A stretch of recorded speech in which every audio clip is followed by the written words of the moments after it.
Google seems to be ramping up the engine on monetizing the shit out of it in 18 different ways, which is what you get to do when you have a freight train, right? Like Google, that can put it everywhere with the tech team all the way down to TPUs. Like, they're going to make money everywhere. Same with Microsoft.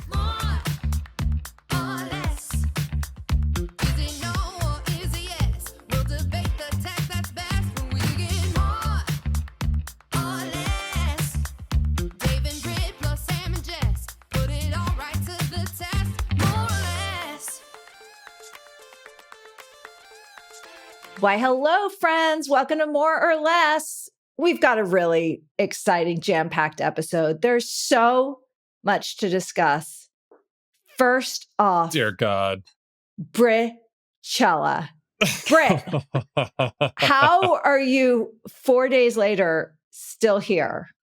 Like, oh my gosh. How are you recovered? You look like fresh-faced. Thank you. It's the spray tan. I told you, Sam, didn't I? Didn't I, Sam? Of course I got a spray tan. I told you spray tan. I had very little clothing on that night. I needed to have consistency of skin. You look great. What was the workout routine leading up to the Britney bitch performance? A lot of hot yoga. I did some dance lessons and peptides. That wasn't a workout routine. We're going to break down. We are going to break down the content. We need to tell people what Brit-Chella is. I don't think they understand. I'm going to break it down. I'm going to do like a tear down of Brit-Chella. Right. Okay. I'm ready for it. So, as we all know, we're celebrating the 40th birthday of Brit Morin. And, you know, there's like a lot of energetic Coachella vibe in the invite. So you kind of know what to expect, to wear a certain color based on where you met Brit. But I would say this was I think we made it through 4 or 5 hours. How long did the whole thing go? Oh, the whole thing was 5 hours. Yeah. Okay. So we made it through 4 hours. It was? I thought it was 4. 7 to midnight. Yeah. Of the Brit Spectacular. But you missed the best last hour. Oh, I missed the best last hour. Performances galore from acrobatics, cover bands, and from our very own Britney Spears in a red latex jumpsuit, which was definitely my highlight of the evening. When Brit took the stage. Little did you know, when I was 16 years old, I was actually recruited to be a Britney Spears impersonator by a company called Celebrity Twins. And this is in her peak Britney era when she was dating Justin and hadn't gone crazy yet.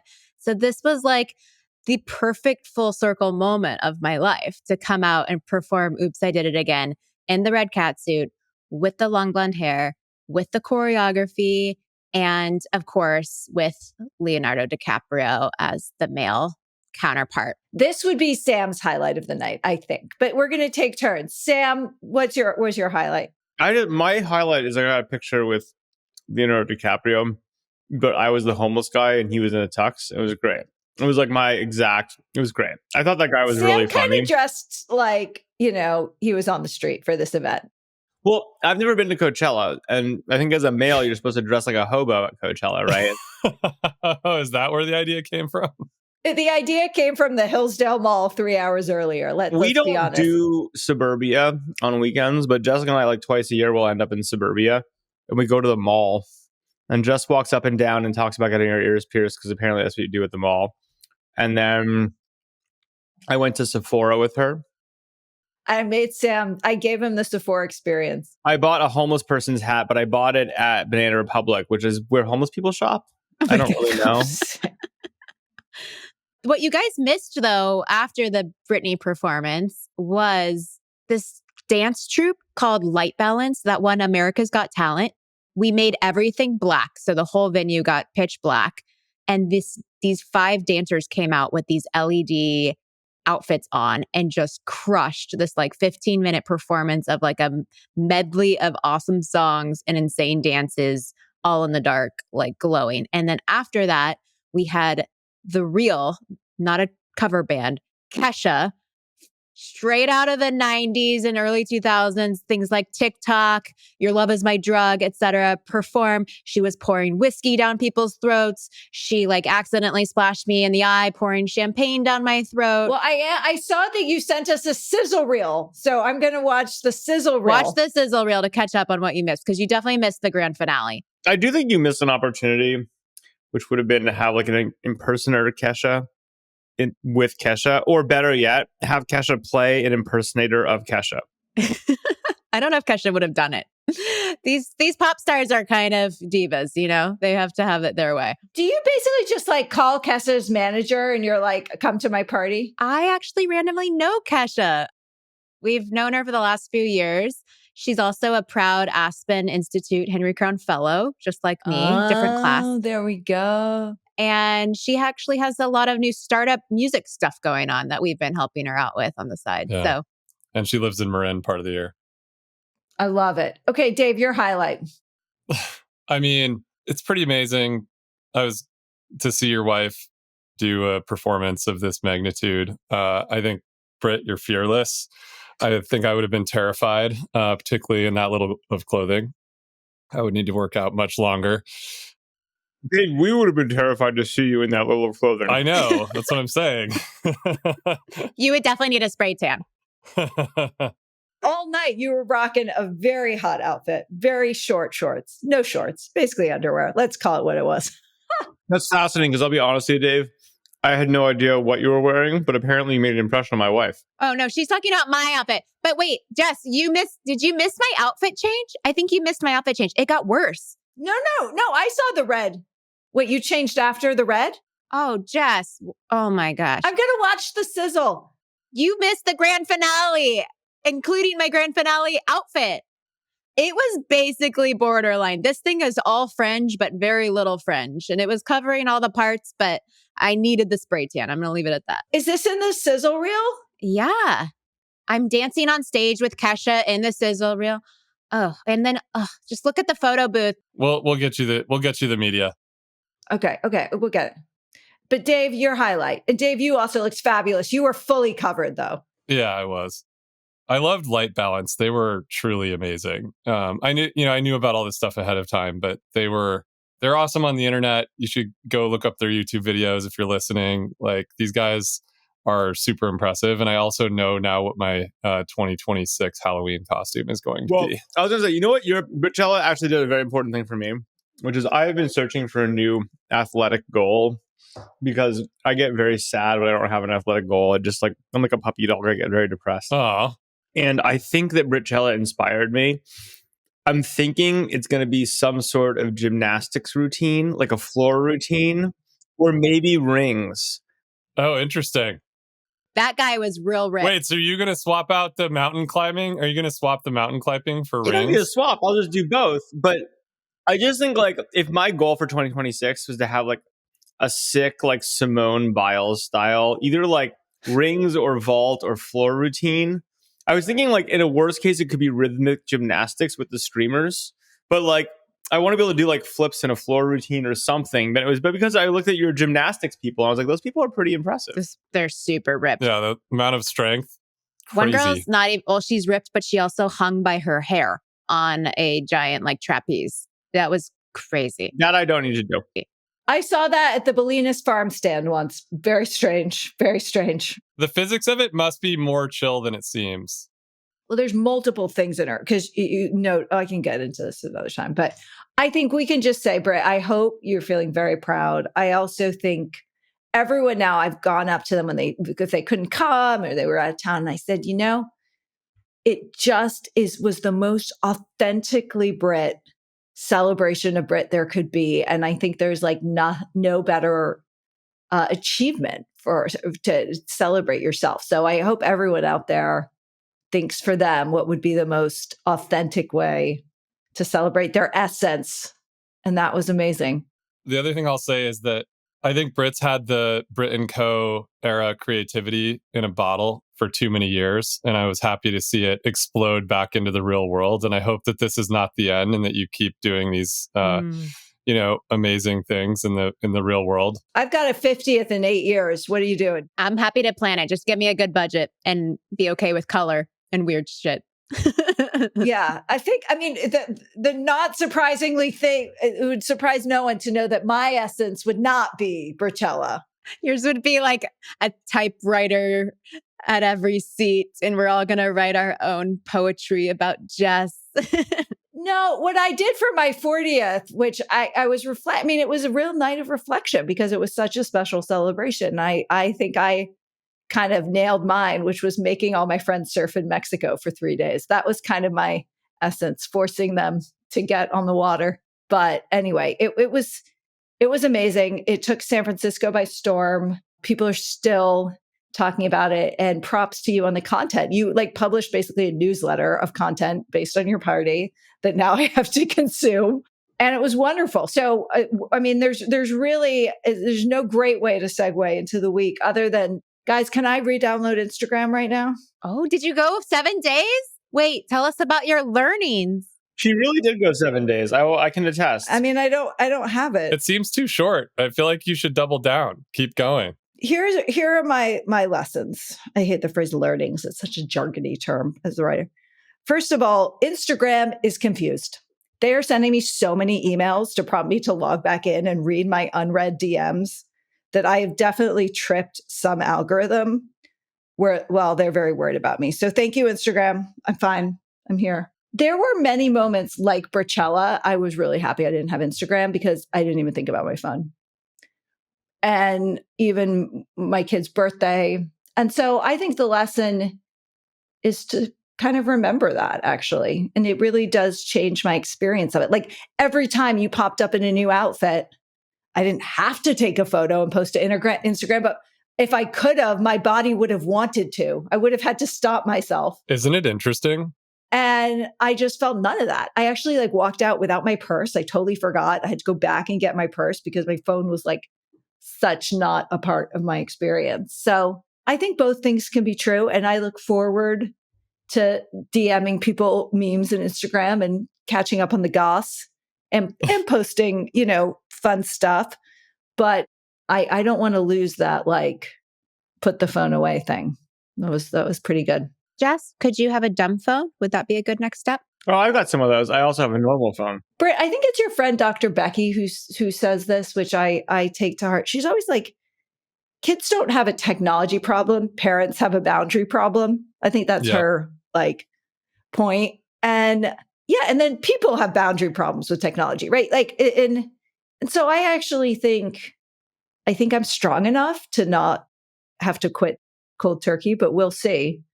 But let's see how strong my boundaries are. And if they're like just certain things where I'm deliberately like, this is a phone off kind of thing. Now, the problem is it's also my camera. So that.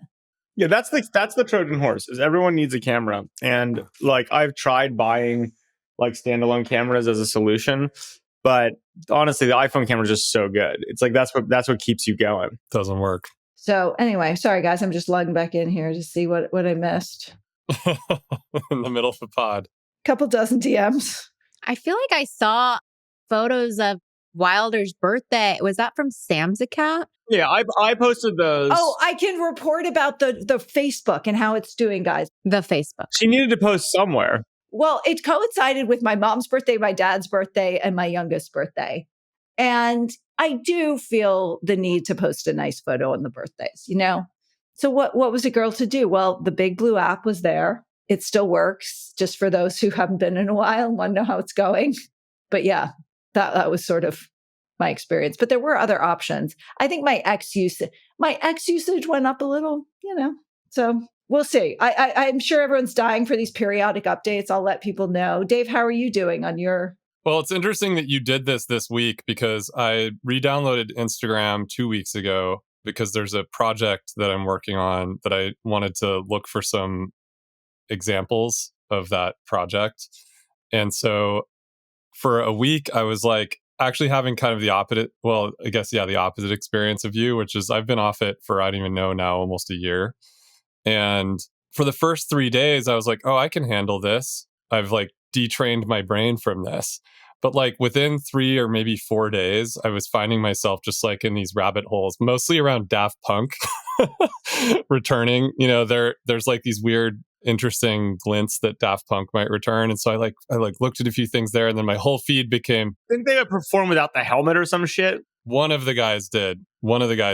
Anyway, but I've ended up in these like weird rabbit holes, like learning more about the history of Daft Punk than I should even care about, even though they are probably my number one band. But like, I've just like ended up in a lot of these sort of places that I realized like I didn't even intend to get to. And so I re-deleted it because I was just like, my mind is getting occupied by things that don't matter to my everyday. And so it's an interesting experience. Meanwhile, did you guys see this week TikTok has an affirmation journal feature? And also, they are trying to give you badges now for controlling your TikTok usage and doing screen time management. Does anyone believe this is really going to happen? No.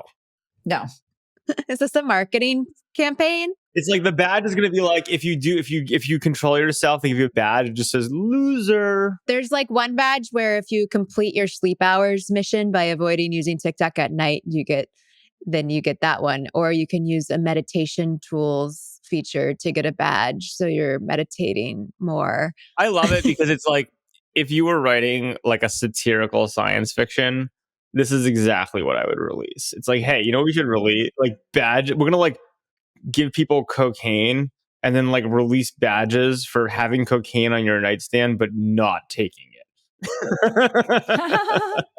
Exactly. I mean, that's basically what TikTok and Instagram do. It's like the tools aren't actually good at this. I deleted TikTok years and years ago because I liked it too much briefly during COVID. I thought it was like too good. And I was like, this isn't. What's funny for me is I re-downloaded it and it has completely forgotten anything I'm interested in. And so I actually find TikTok to be kind of shitty for me because it doesn't know me at all. Whereas Instagram Reels is just hilarious. So it's like funny. It's like I detrained TikTok to the point that TikTok isn't interesting. I guess, Sam, that's kind of my point also about Instagram. Like I hadn't interacted with it in so long that it like was like, didn't know anything about me anymore. And I like interacted once with Daft Punk. And so now it's like all Daft Punk and nothing else that I'm interested in. Okay, guys, we're going to wrap up social media and go to AI. So any final points Jess, on this? I think one of the more interesting things to maybe talk about for a minute here is that like in the world of seed investing, there is a lot of social going on right now. Like I'm probably getting hit with, I don't know. I mean, probably 3. I always think of like how many founder meetings do I end up in a 5-day window. And there's been like, you're not a 996 venture capitalist, Dave? Absolutely not. What is the VC ratio? Is it? It's like a 1, 2, 3. Yeah, exactly. It depends on what deals are happening. 1, 2, 3 and no August. I don't know. I've worked on so many holidays where we were like true. chasing something, and but we at least get to pretend, Brit. I know. We haven't made it yet, I guess. There is a lot of interesting social going on. And I actually think the most interesting social thing happening in the last week is that ChatGPT launched group chats in a bunch of obscure countries. And I kind of look at this and I'm like, I think I said this on a previous pod that like this was by far the most obvious thing to do in social with AI. And it's like absolutely shocking to me that Meta did not do this first, because it's like really, really obvious. Can you give an example? I don't know if I can use it. I haven't. So like I'm planning a trip. Like let's say the 4 of us are planning a surfing trip and we want to go somewhere new that we've never been before. We create a group chat and ChatGPT's in the chat with us and is answering questions. Yeah. Like was like not rocket science. So it's chat outside. It works even if, I mean, the chat is in the chat, but you don't have to chat about your ChatGPT question. We got so many chats in that sentence, Jess. So the construct of the chat is still the people, not the topic. Yeah. And so what does this say? Well, like to me, this has always been like the obvious direction and the very strategically dangerous direction that ChatGPT was going to go in, which is, now your friends are in the left rail with you along with all of your chats, and you can, talk to ChatGPT along with your friends and all these kinds of things. Like this was like going to happen. I think maybe it was a cost per token thing that was the gating factor, but I think it's a pretty big deal. And I think it's going to heat up the battle between, in particular, Meta and OpenAI, like pretty dramatically. One of them has you put the AI in the chat, and the other you put the people in the AI. Exactly. Well, also Apple and Google, because chat is just texting. And yeah. But look, at the end of the day, the story of AI this week is obviously Google with Gemini 3 has now taken the lead, and like OpenAI is looking pretty creaky from my perspective. Yeah, absolutely agree on that. Hey, who called Google in the beginning? Just saying to say it. All right, keep going, Sam. Brit definitely called it. And I'll tell you, my thing is I I think 2 or 3 weeks ago, I was like, the only stock I wish I owned that I don't is Google. You've said that every pod for the last 2 months. Every day I watch it go up, and I'm like, I still Why aren't wish you I owned buying? Google. Because I can't figure out a strategy. Come on, Sam. No, I know. Here's the problem. You have to do it with like a ton of leverage, right? Because it's too big a company. Like you're betting on it adding a few trillion in market cap. You're not betting on it 10 or 100xing. So the problem is you put even a few $1,000,000 in at a few $1 trillion valuation. Who cares? Like on the other end, it's not worth it. Like risk reward.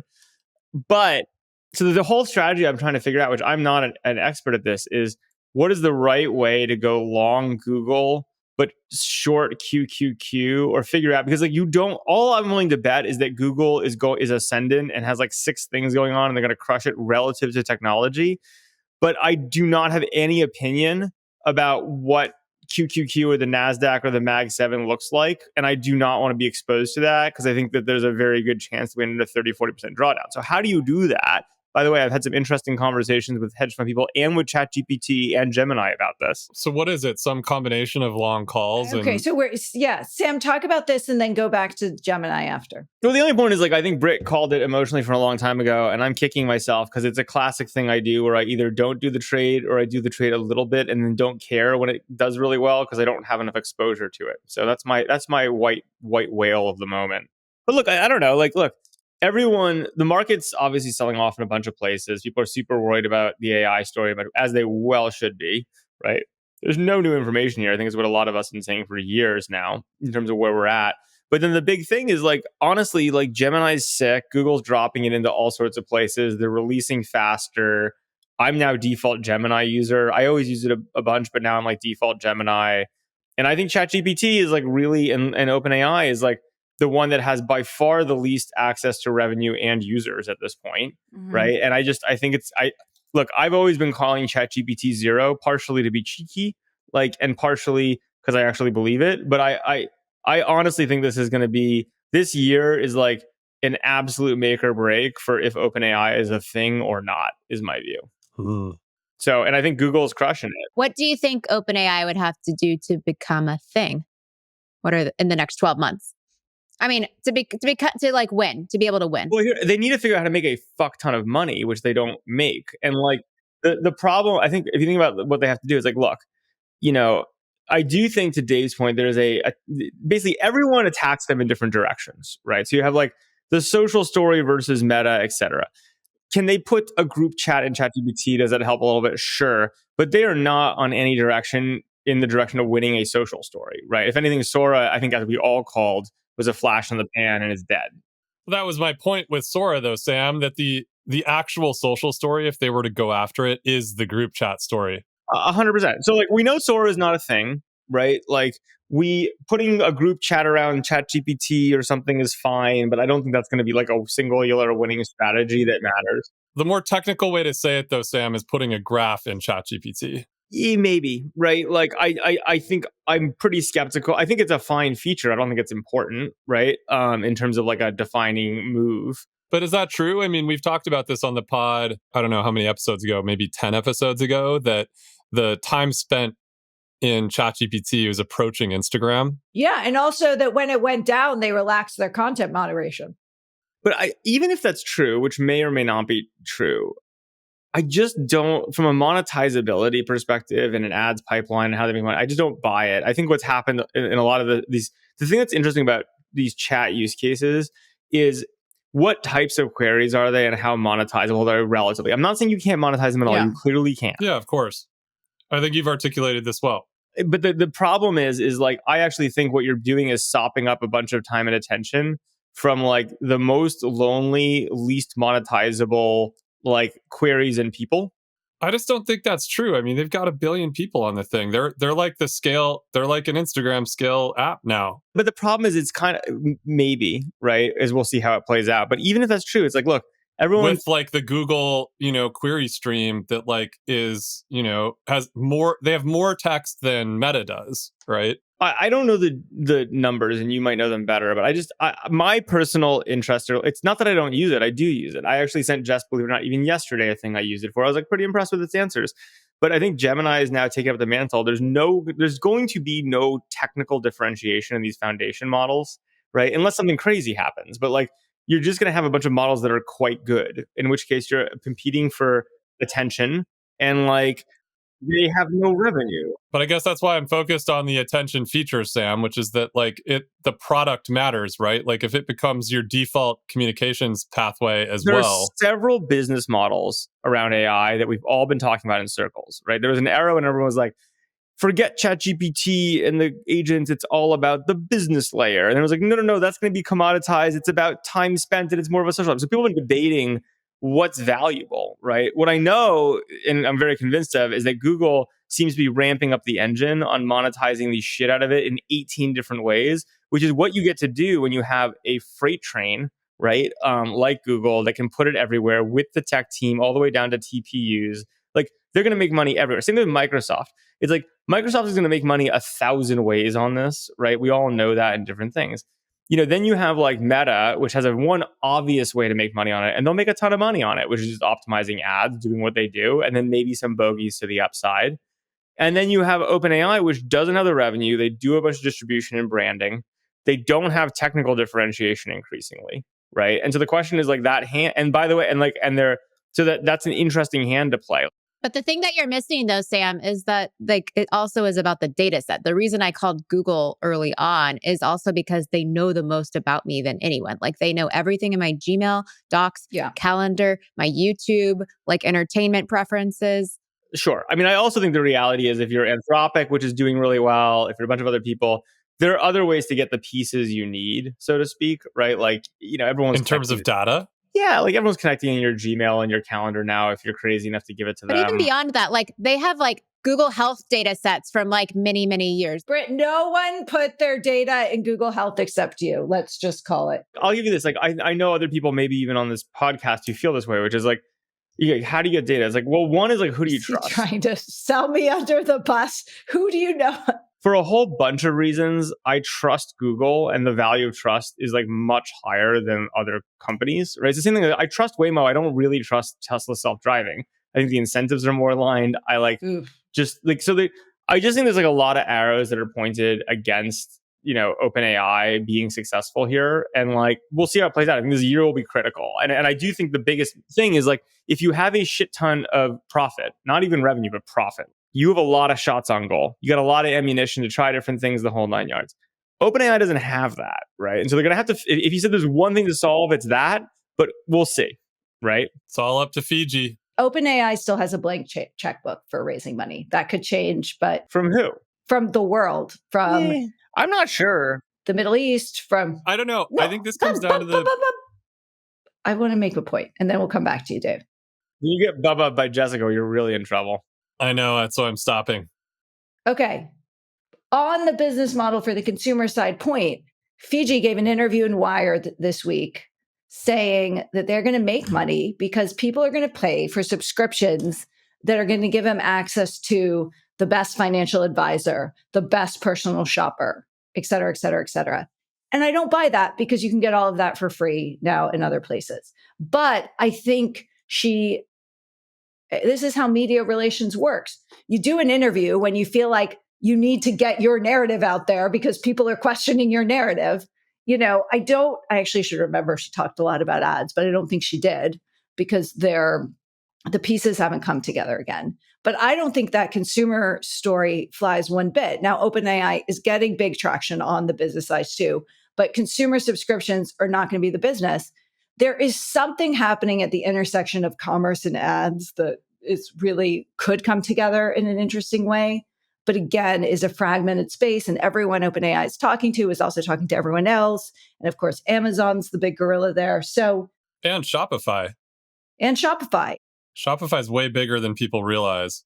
Right, but you could integrate with. But yes. You could, but they care. They're trying to take on Amazon, right? So they're out there, they care about being the front surface for commerce, right? They're going to find ways to make more money. That's unquestionably true. I don't think they're going to be hyper scalable, huge ways that are obvious on the consumer side. And like, look, when you raise at half a $500 billion valuation, it's not clear at all to me, Jess, that the spigots for infinite financing are on right now, right? Like, I think the reality is like people want to see some delivery. And again, it's possible to figure it out, but I am 100% with you when they start saying that this invented personal assistant finance thing, which they don't have, is going to be a thing that like so many people are going to subscribe to as a net new subscription. We're not even talking about like I'm already watching video or I'm listening to music. I might as well use Spotify. It's like a net new thing they've created that is like vanishingly unlikely. And I say that as someone who loves subscription. Totally. Yeah. And it's a great example of like when people say Silicon Valley, people don't get how other people spend their money or time. I think that is a good example of that. The other thing I want to say, though, and I do want to shift the conversation slightly because, Dave, did you have another ChatGPT point? Well, I think that what's interesting is back to an analogy I made maybe 6 months ago, which is that like the actual thing that people are buying with these subscriptions is a computer. It's like these guys run a computer business. I subscribe to ChatGPT Pro because it's like a computer that I need to have in my life. And so what you're saying, Jess, is kind of like the early computer days where people would pay for more software to load onto their computer. And that's kind of what they're pitching. They're basically saying like, we're going to build Quicken and QuickBooks for you, and you're going to pay extra money for that on top of the computer you already bought from us. And that's just not how people think about the internet today. Yeah. It's also a pretty hard pitch in the era when like making the actual software is nearly free and easy, right? That's what I mean. Like, this is just not how people think about software. It's not how we run these business models anymore. And so it's kind of a strange pitch. But if they can get a wedge into some features, like the social thing is really interesting. Like if we start using that as our primary means of communicating, I know. Well, I also do think they need to build up their enterprise staff. Like I don't understand why they're not doing more around everything in enterprise. They're trying. They have so much money and so many talented people who all want to do their own different things that they're trying everything. I mean, I think they just hired a bunch of people from Morgan Stanley to try to figure out how analysts work and create like analyst bot, right? They're going to try everything.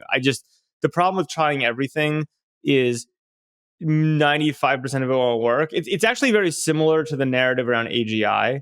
The narrative around AGI is effectively, we get this stuff and no, it's not going to get us to true, human level intelligence, but yada, yada, yada. It will figure out how for us to get there. It's kind of the same thing here. We're like, we don't actually know what's going to work. We're going to do literally everything and like something will work, right? That's kind of feels like the era we're in, on the ChatGPT, OpenAI side for me. Yeah. Well, but something we haven't talked a lot on this pod, which is probably worth talking about, is people don't like AI. People don't like it? Yeah, people don't like AI. Yeah, you talk to people outside AI startups in Silicon Valley, and they're like, it's going to jack my electricity prices up. It's going to make my kids mentally ill. Like that feeling has been there for some time, but it's getting quite big. The question that I have on that, Jess, what that makes me think of is when I was sitting inside of the original Facebook building. And when we first launched Newsfeed, and for like the year after that, everyone was saying this. There was this like, no one likes Newsfeed.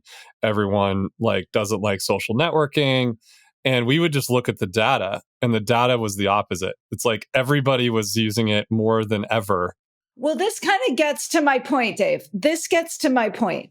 I kind of wonder if on a pure tactics basis, companies building AI should be like rebranding it. And the reason I thought about this is the Gemini launch yesterday was all about Gemini. It was all about Google products. Some of them were embedded into search already, the search some of them are new tools, but it's not like Gemini AI. I mean, that would sound weird. And I think it will be very interesting. Obviously, AI has been the wrapper of the narrative because it's raised money and it's recruited engineers, right? And so we needed a new narrative because you can't raise $1 trillion against an incremental narrative.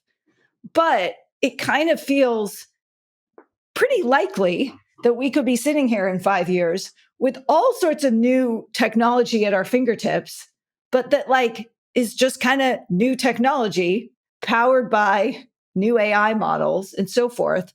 and that the average consumer isn't sitting there being like, oh, I'm using AI now. And I also like our 8-year-old thinks Gemini is Google and Google is Gemini, and he doesn't know the difference. And It's a good point. it really doesn't matter. Of course, he doesn't know the difference. And if the world goes in this direction, Google is so much better positioned Just be Google. than OpenAI. Yeah, look, the thing I keep hearing people say to Jessica, to your point in terms of the how this plays out is, I've heard a lot of people give the story being like, look, there's all these things that Google's ascendant on, and like all these other companies are chipping away, but at least OpenAI still, they own the Kleenex verb, like they own the ChatGPT, and that's true if it's Kleenex. But if it's just like a few year disruption, If it's cocaine, if it's Coca-Cola, right? Like fine. But I actually think there's a very strong argument you're making right now, which I agree with, that actually like ChatGPT is not Kleenex, and like this will be a like branding blip in history. And there's just like, yeah, like our software does more stuff. yeah. And by the way, that's awesome stuff. I'm not arguing that the technology won't lead to more productivity or have these things, but like, well, it may or may not, but yeah. But why don't we? And I don't know. I think that's a real last 18 months were like tack AI onto your brand to make it more valuable. I think the next 18 are going to be take it off. Yeah. Well, that's everything. Centralization, decentralization, brand, unbrand. Brand, unbrand. So that is one of my predictions. But the Gemini launch is very interesting. I mean, first of all, there's so much stuff. And I don't even know how companies do these launches anymore, because I'm pretty tech savvy and I don't even know how to do half of the stuff. I'm reading like Sundar's tweet thread, trying to be like, oh, wait, I want to try this or that, or where's this? And I don't think you need to. I mean, this is kind of the nice part. It's like, I actually like Google. I think this is, again, why to be so bullish on Google. I say this having not yet bought enough of the stock or have a strategy, is like, Oh my look, God. Say it one more time, Sam. you go in Gmail and Yeah. like, all of a sudden there's like a scheduling thing that contextually pops up and helps you schedule on the fly with there's a bunch of AI. And you're like, yup, that's how you deploy it. You just stick it into the places where it's most relevant. And it's like, it's not even a big launch. It's just like an evolution of all the things. Guys, is it time for me to move from Superhuman back to Gmail? yes, Brit. You're like please. is Superhuman gone now? Why are you? No, Superhuman was sold to Grammarly or something, No, it's the other way around, I think. No. Superhuman but it has AI features. Superhuman did not buy Grammarly. Grammarly is way bigger than Okay, Superhuman. whatever. Anyway, Well, one of them bought the other, Sam. Well, not for a lot of money, I can tell you that. They're the same company now. Grammarly's acquiring a bunch of companies very cheaply right now. Because if you think about it, Grammarly's an interesting one, right? Very high flyer, lots of the money, like people loved it. Run by Shishir Malhotra, who's a great executive. yeah, I worked with him at Google back in the day. He's one of the reasons we're a subscription business at the information, Shishir. So, His wife is one of our offline founders too. oh wait, it says he's CEO of Superhuman, formerly Grammarly. They changed the They name changed of the name. It's a better name, but they bought the company. But here's the thing. It's a great example, if you think about Grammarly, of a company that is completely fucked by AI, right? So they're basically figuring out how to take what they have now, and like they're doing a bunch of acquisitions. They're trying to, is my understanding. It's pretty smart. It's pretty smart. Guys, can we do an interlude news break? Because there's some news. Okay. Yeah. So Nvidia earnings just came out. Yep. Up and to the right, folks. 60%. It's insane. Party is not ending. Up 5% after hours.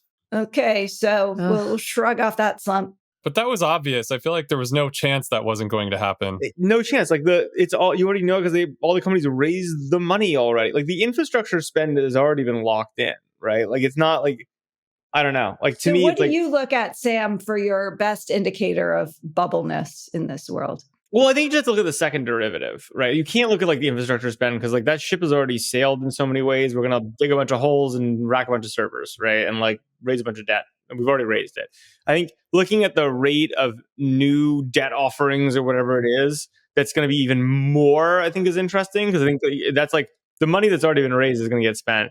And then two, I honestly think it's just how well these companies are able to actually monetize it or build on top of it. Like that's what matters. Like we are getting back to business realities and not fanciful stuff right now. And like, that's, I think, what you have to look. Are we back to reality though, Sam? Because just my simple answer is, I think we've talked about this several pods, is the debt.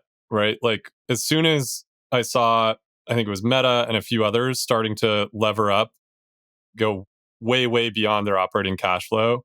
Every bubble that's ever really crashed everything is debt related. I think it's a little more complicated than this, Dave, because basically, I mean, yes, tech companies are changing their debt profile and are tapping the debt markets in new ways.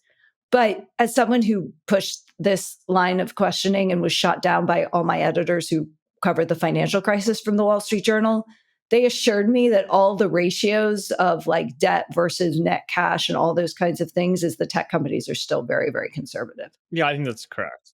And that, yeah, it's a change, but it's certainly, and these editors tend to be like, the first to call bubble scandal problem. And on this one, they were like, simmer down, Jessica. There's no issue here yet. But I think Sam's right. Like if we continue to see the debt markets, the activity growing, and we don't have good answers to these other questions, which is what is the real depreciation curve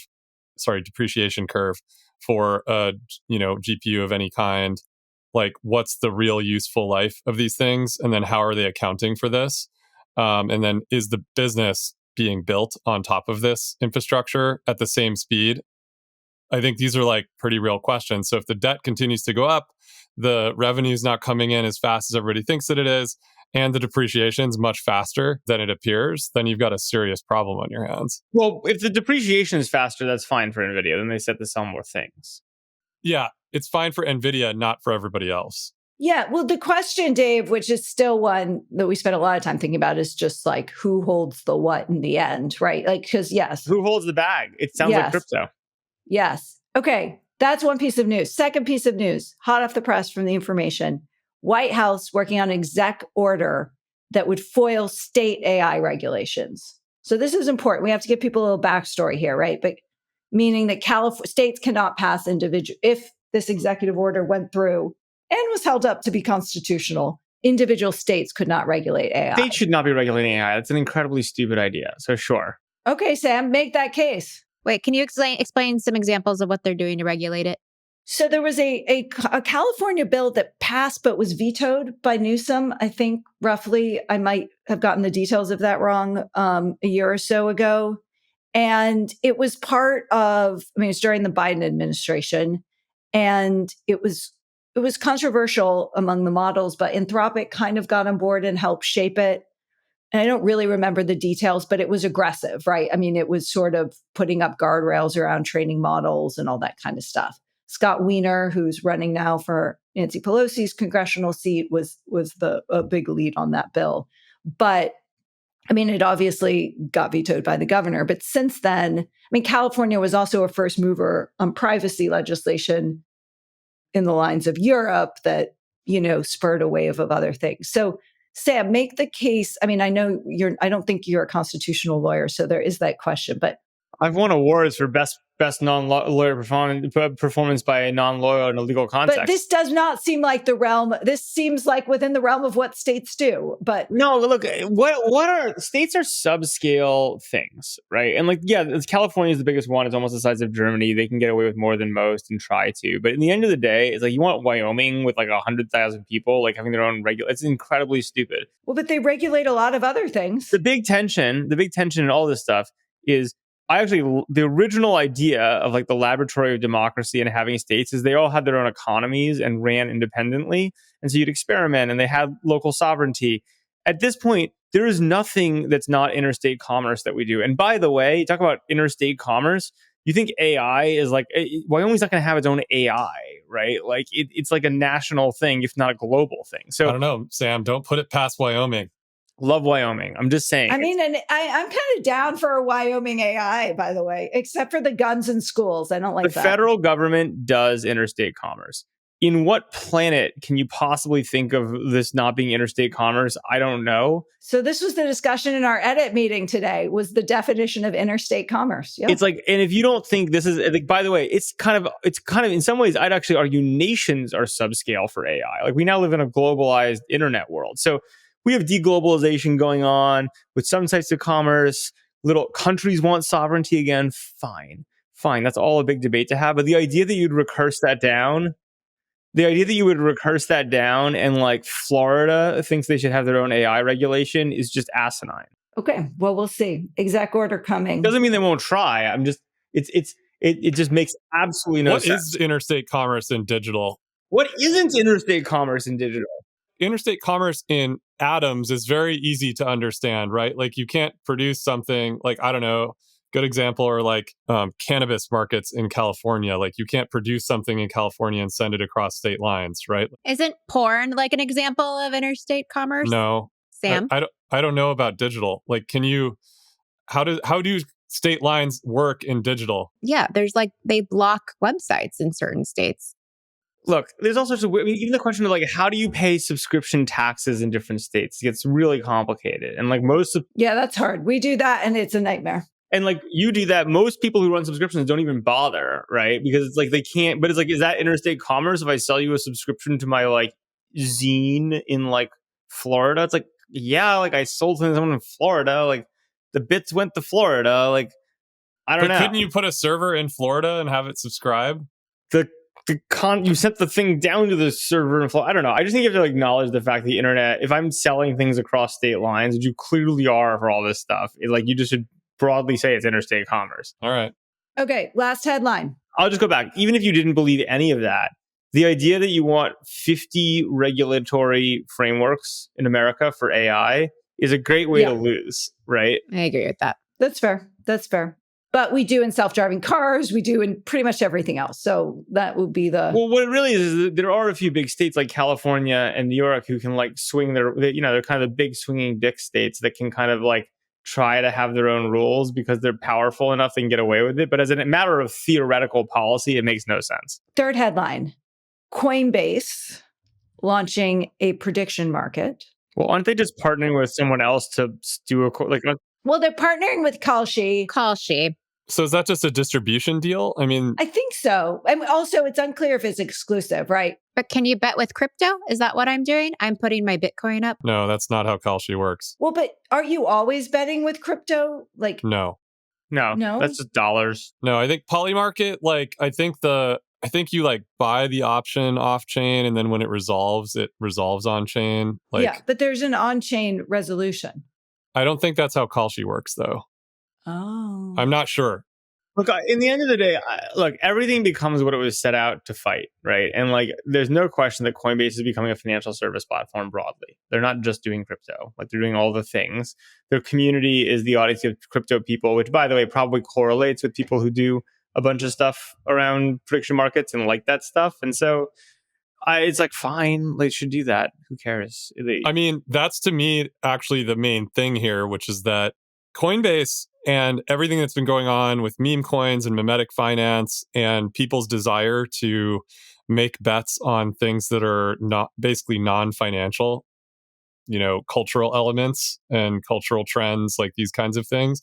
Like this has been the currency of what the prediction markets has risen upon.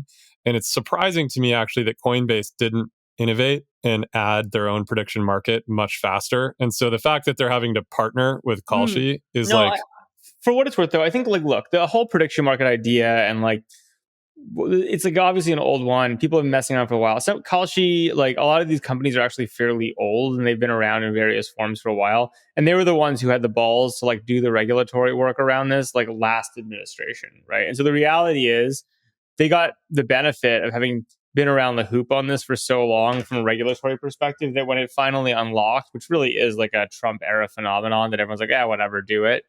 They're like pretty well positioned. I think it's actually fairly hard to spin this stuff up. So everyone liked the idea of them. There's obviously really interesting stuff going on culturally, but you got to hand it to Polymarket, Kalshi, and a few others who just like did the dog hard work of like staying in the game regulatorily long enough to survive for the moment where they were now doable. And then someone like Coinbase is like, look, it's going to be fucking annoying and hard to build this ourselves. We probably wanted to 5 years ago, but like it was just not a good thing for us to do when we're trying to be a public company and serious and whatever else. And now like the moment's the moment. It's like Stripe and stablecoins. And they just bought their way in. So what's the business deal of this partnership? Are they getting it's unclear. I think these really are just distribution partnerships. And it's also not clear they're exclusive. I think Coinbase could easily work with Polymarket and others too, I think. There must be business at stake. Well, that's what we're trying to figure out. These are all good questions. I thought maybe you smart people would know. We're waiting for your reporting, Jess. One of the more interesting things that I've noticed in my own behavior is I actually find it quite fun to watch sports and then watch the curves on Kalshi. I find it more interesting than looking at The Athletic anymore. Are you saying that data is more interesting than journalism, Dave? What are you doing? Well, no, sorry. No, not the journalism, because by the way, The Athletic does not do a good job at real-time journalism of any kind. I'm talking about the community feature of The Athletic. They have a feature where, people sort of talk about the game while the game's going on. I've always enjoyed that feature, but I find the Kalshi stuff better. And I think that's an interesting thing going on right now, that the way that sports and this stuff interacts is clearly exploding very, very quickly, and should be interesting to see where it goes. I got a resume for someone, and on their resume, they were a writer for sports betting markets. And I keep meaning to look into do they just happen to work for a sports betting publication, or are these journalists writing content tied somehow to the betting process? I mean, I would bet that it's just now an interesting story. I guess that's what I'm trying to say, is the sports betting story that's going on during every game is sufficiently interesting to be paying attention to it. I actually quite enjoy watching the curves diverge in the wrong direction, effectively predicting the game incorrectly while it's going on. That in itself is a story, and that's kind of interesting. Yeah, what happens just watching the game? But I hear you, Dave. Okay, guys, I want to end with a meme corner, and I've got two memes to discuss, okay? You guys have any memes to discuss? I thought you were going to say a meme coin. I was getting excited, but we can do meme corner. We could do a meme. Okay. Meme corner. You guys all know about 6-7? No, what is it? Oh, yeah, but it's kind of over. It's over. 4-1 now. It's 41. 4-1. Jess, this was a month ago. Oh my God. Britt, come on. I didn't even know this. Our kids taught us what? Dave, you didn't know this? No. Hilariously, Life 360, where I'm on the board, there's this feature where you can just press instant reactions to people. And for a week, they put in 6-7 as one. And it was the most used thing ever. But then they were like, we have to retire it because 6-7 is dead now. And it's 41. That's insane. Yeah. What, 6-7 was killed by parents being that for Halloween? It was killed by South Park. All right. Well, what's 41? It's just a number, Dave. It's just a meme. It's just the next meme. All right. It's also the age I will be next year for my next birthday party. Oh my God, we're having a meme party. But also, I'm going to have a 4-1 meme party. As our 8-year-old pointed out, it's just not as satisfying a meme because 6-7 are next to each other. So that happens, but 4-1 don't happen in this naturally occurring kind of harmony. So, okay. Last meme. Britt, have you been following the ladies of San Francisco's dressing habits meme? No. What are we wearing these days, ladies of San Francisco?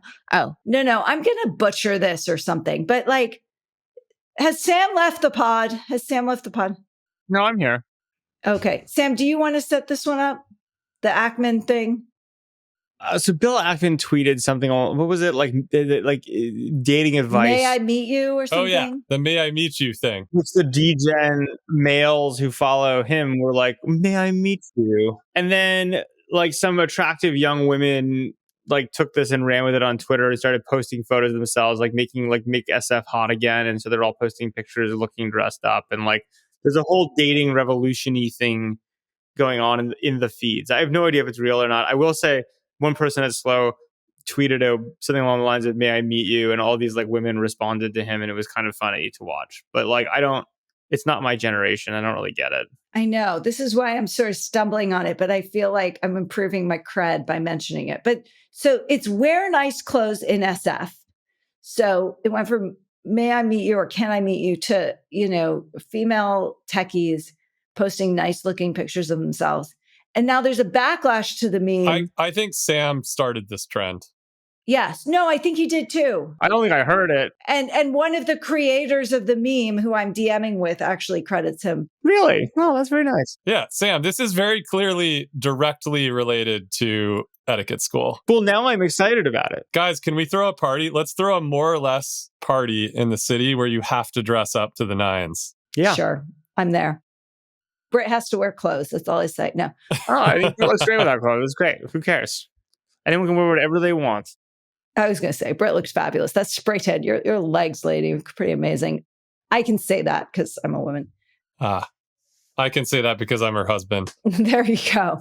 I guess I can't say that. But now, Yeah, go for it, Sam. the latest turn in the meme is it's cold in San Francisco. So now the meme is you post pictures of your nice clothes, but then you wear nice clothes in SF, but you can't be in denial, in the words of one source, about how cold and damp it is. You need a puffer jacket, a fleece, vest, pants, layers. Listen, that's complete bullshit. There are cities like New York where women dress very nicely that are much colder. So I call bullshit. Now, if the people need to get like a nice outerwear coat that they can then take off in the very well air-conditioned whatever is fine.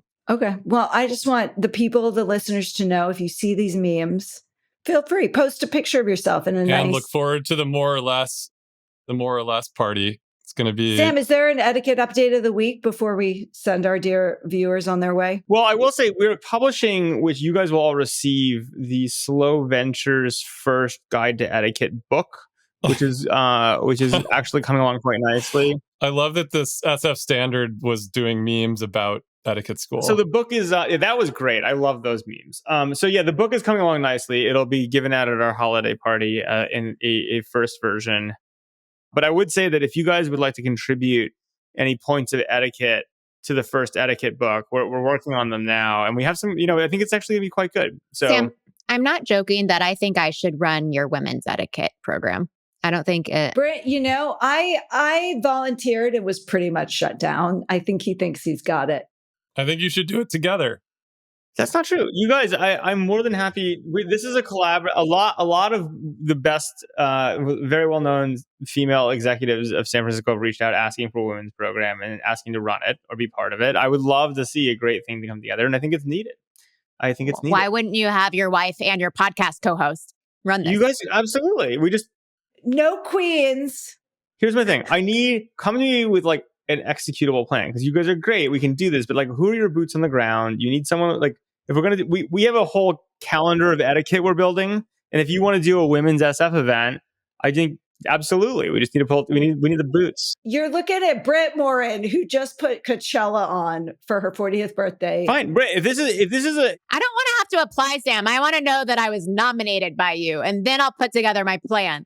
If you're going to do it, it has to be full send. We're going rogue, franchise model. But this is not a franchise, because we need to control quality. And the thing is, it's not. I'm Sam, totally into it. You were at my birthday. It was great. It was not. I would say, yeah, I'm in. But you got to pick a date. We got to have a schedule. We got to like work it. Well, who's your coordinator? Tell me that I'm in, and then let's fucking do it. All right, fine. I'll start a thread right now. Brit, we're gonna do Femme-Etiquette. Femme-Etiquette. Okay, me and you. I got it. To be clear, I want to be clear that the program we're running is for both men and women, and the etiquette applies broadly. If there's a separate section that is more, but I think like, look, I think all sessions need to be open to everyone. Sure, but like we should have breakouts for sure, because there's some things we can only say to other girls. I will say, in the book, for instance, that we're developing, there are things I'm actually curious to get your take on as women. Like, so there are several points of respecting traditional etiquette. There's a whole section on this. Includes hold doors for women, stand at the table when women come. Like, there's a bunch of stuff that is gendered in the etiquette book. So I'm kind of curious what your take is on that. Etiquette's gendered. I have no problem with that. That's good. I like it, but my etiquette to women founders would be actually to like pump themselves up a little bit more. Like there's a lot with body posture, tone, not ending questions like this. Like just like so much about communication. I took Brit on a date last night to San Francisco to the Stereophonic play, and I opened all the doors for her. There you go. It was very kind of you, Dave. Okay. Well, people, the news is hopping. The meetings are flowing. We must do our day jobs. A round of applause for Brit-Chella. Brit, you were so busy. I did not want to hand you your birthday present, which is Aww. right here.